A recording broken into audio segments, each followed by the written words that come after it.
My name is Emeka Ejiofor from Anambra State.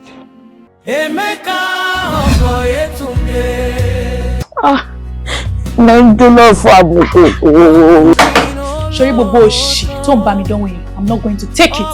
Mo ma wọlé nsì kò dé sí ìlú dáadáa ẹ̀ máa. Mo rí ìyàwó ọ̀gá báyìí. Ó borí ọkùnrin yín báyìí, ó sì ṣàjẹ́. Àṣàṣe rí ìyàwó ọ̀gá.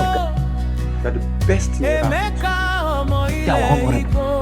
Every time they are talking inside the office. Monday, Tuesday, Wednesday, till the only time she's free is Sunday. Wow!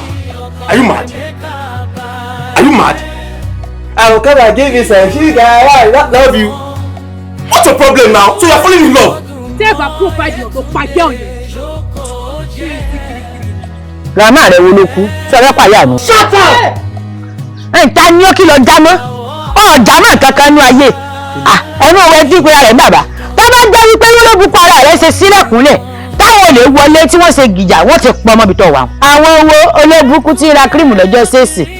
Èrè tí olówó ti ń bètè ẹ̀wùn tó kó sí. Ṣé bó ṣe lò gbé ọya ṣé bó ṣe lò náìtì rẹ̀ rí? Daddy, mommy, keep it. Daddy, mommy, keep it. What? Emeka,